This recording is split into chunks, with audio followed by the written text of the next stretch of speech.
Beer brewing is an ancient art form with more than 5,000 years of history. Most beer is manufactured in large industrial factories, but even the steps are mostly the same for home brewers. This is John Bodden, historian at Oregon State University, and in this video I want to review 8 components of the beer brewing process: malting, milling, mashing, brewing, cooling, fermenting, racking, and finishing. Before I review these steps, however, I want to make a point about other alcoholic drinks. Making wine, mead, and cider is relatively easy. Grape skins have naturally occurring yeast cultures that kickstart the fermentation process once humans crush the berries and allow the juice to sit. Grape growing regions all produce wine, and wine became a staple drink across the Mediterranean and interrelated with the Jewish and Christian religions. When it comes to cider, the process is similar to making wine. Take a fruit, any fruit, and press it into barrels and wait for the magic of fermentation to turn the juice alcoholic. Apple, pear, and plum skins all contain natural yeast that gets the fermentation process going. Mead is easy to make if you have the honey, because wild honeycomb has an abundance of natural yeast on it. All one has to do is mix water and honey in a vessel, and the fermentation will work its magic. Vikings loved mead, as did Celts and the Anglo-Saxons in medieval Britain. In contrast, more things can go wrong while brewing beer, especially at the commercial level. Brewers must apply heat and properly cool down their brew and transfer it to different vessels. Not only that, beer has a shorter shelf life than does wine or mead. Okay, let's go through the brewing process. The starting point is the raw ingredient.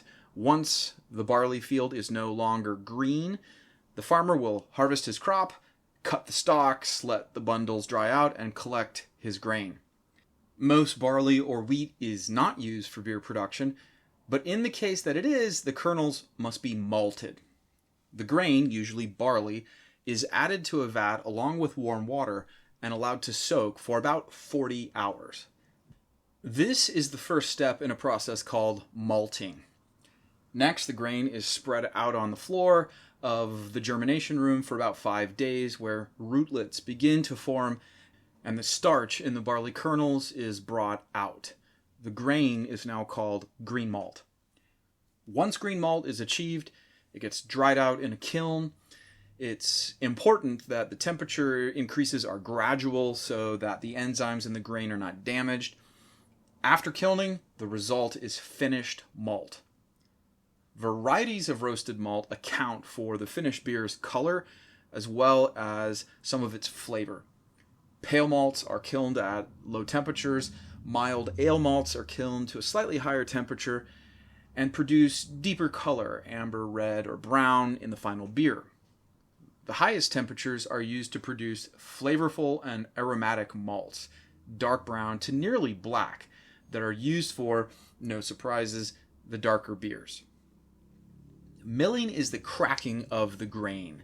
The husks are cracked to allow water and malt to mix fully, and the crack is somewhat coarse because the husk will also serve as a natural filter bed. Care is taken not to crush or pulverize the grains.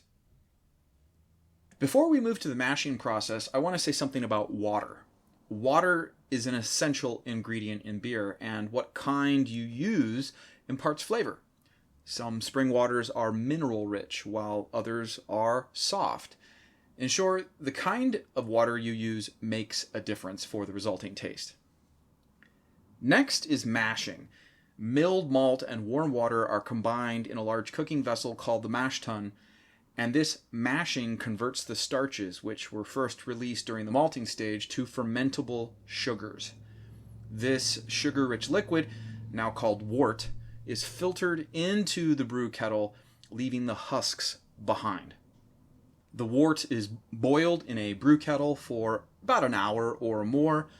The boil allows unwanted proteins to coagulate. Also, the heat kills any unwanted microorganisms. The boil allows brewers to spice the wort with hops in their many varieties. Some hops are added early in the boil, so their bitter elements can be fully dissolved into the wort. Hops that are added midway through the boil add hop flavor to the finished beer, and hops are generally added near the end of the boil as well.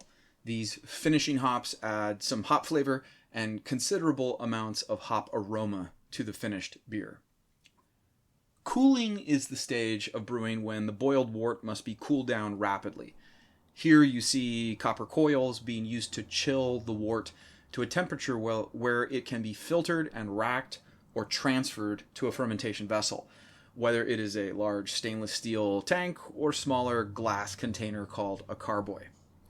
This is a delicate stage because without properly sanitized vessels, bacterial infections can occur. Yeast can't be introduced if the wort is too hot, which would kill it. Things have to be just the right temperature. The brewer now selects a type of yeast and adds it to the fermentation tank, but only after the temperature is right. For most ales, this is about 70 degrees Fahrenheit or 21 degrees Celsius, and lager beers require a wort chilled to around 50 degrees Fahrenheit or 10 degrees Celsius. Now, this is where the real magic of brewing happens. The yeast ferments the wort sugars into alcohol and beer flavor. The yeast also produces carbon dioxide during fermentation. Racking is the process of transferring beer from one vessel to another. After the activity of fermentation is finished or nearly finished, the brewer transfers or racks the beer into another vessel for conditioning. At the industrial scale, this is done using hoses to fill large tanks. For homebrewers, it's done on a much smaller scale using gravity. But both brewers now wait for the beer to complete its aging process. Finishing is the stage in brewing where the beer is made ready to drink. Some finished beers are filtered and carbonated before getting bottled or kegged. Some beers are bottled with live yeast and get their carbonation naturally. Packaging is one part of the process, which includes the crowning and labeling of bottles, the filling of kegs, and filling of serving tanks. And now we've arrived at the end of the process where, at least we hope, folks enjoy a refreshing, flavorful drink with friends.